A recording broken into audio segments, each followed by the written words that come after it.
Hi, this is Roger. Thanks for dropping by. It's something you don't see very often unless I've got an orangus in bloom. Filming in the grow room in the dark with the light on. Bright light. It's only a little light. I just thought I'd do an update on the car. I just logged in to have a look and see what was going on, and there's an awful lot of sympathy-based comments. I mean, if you get to my age and you haven't had car problems, you've lived a very charmed life, quite honestly. Cars just do problems. Same as washing machines, TVs, phones, you know, gadgets, anything nowadays, you get problems. Anyway, I spent quite a while looking round and I found a couple of cars to go and look at tomorrow that are on bus routes so I can actually get there. If I find a car I really fancy having a look at and I can't get there on the bus, I'm sure my sister will give me a lift. So getting to view some cars. I know this might sound dramatic. My plan is to go out tomorrow and come back driving a car. But my car, I decided, I had a look round and there's various companies that will come and take it away for a pittance, you know, literally small change. Because obviously there's a cost in coming to collect it, so I sort of understand that. And I had a look round on eBay and there's an awful lot of people selling cars for spares and repairs type thing. I thought, oh blow it, I'll have a go. So I went out in the road, took some pictures, and I even put the roof down to show that the roof works. Took a picture.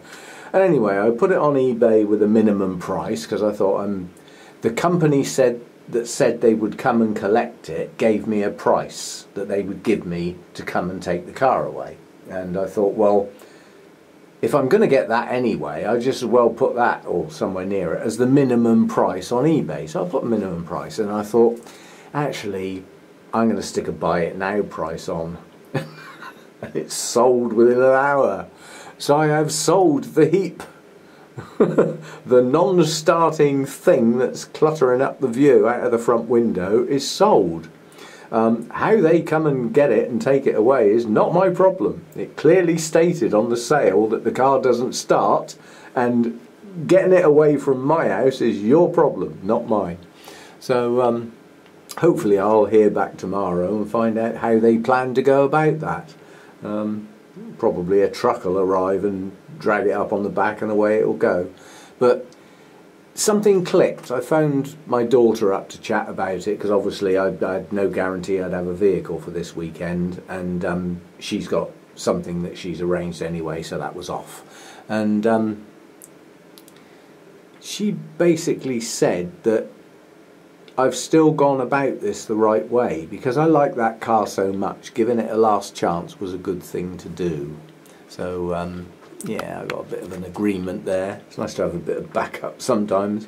I mean, I live on my own, I do things my own way, and I choose those ways. And I make mistakes, but they're my mistakes. I can't look round and blame somebody else for them. It's not like somebody told me to do it or anything like that.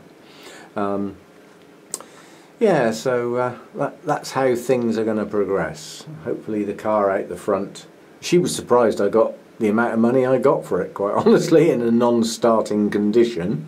But anyway, she's pleased it's over and done with. And so am I. My mind changed. After I finished talking to my daughter, my mind clicked.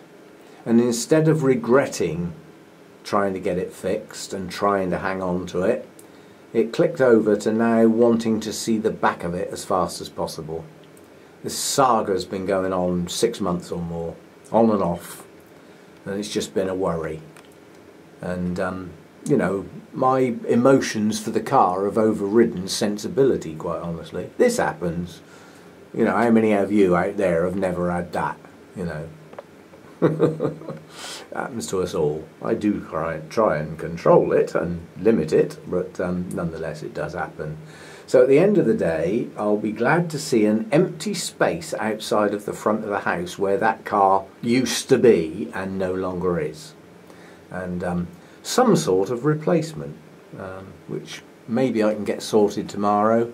But the fact that I haven't got a my daughter coming down this weekend.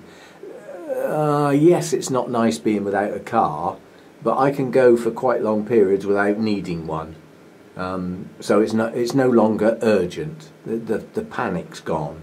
So I can spend a bit more time looking round and trying to find something that I like the look of and the sound of, and it'll be a more sensible car. It won't be a convertible, you know, with leaky roofs, getting my carpets wet, and noisy. All convertibles are noisy because they haven't got the padding on the roof. So they're always noisier than normal cars. And this time it'll have 4 doors, not 2, so people can get in and out the back without trying to squeeze between the flipping seat and the door frame. And it'll have a much smaller engine. I mean, my car used to get about 30, 31 to the gallon. A couple of the cars I've been looking at are up near 45 to the gallon. Well, think how much money that's going to save. The insurance group will be a lot less on a smaller engine car. So, got to look on the positive side, haven't we? Don't be negative all the time. And yeah, I'll miss this car, but I'll live without it. I lived without it before I got it, and I'll live without it when it's gone. And hopefully it'll be gone. Sorry, I'm just looking at the screen. I've just taken a sharp intake of breath. These blooms, the camera is playing with light levels now. And it's changing the colours because it's under a fluorescent light, and I don't know whether this is going to come out on the video, but these colours are quite prominent. They're better than they are in the daytime. What's the white one look like? White. No, it doesn't affect that one. But it certainly affects the colours. What does the yellow one look like? It looks like it's in the sunlight. The camera's doing this. This isn't the natural light. So this camera's made adjustments. It's pretty clever, the software in this thing.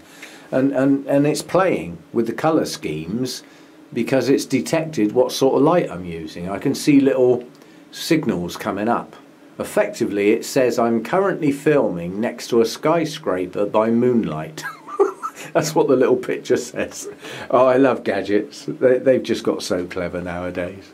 The colour on that has dramatically changed.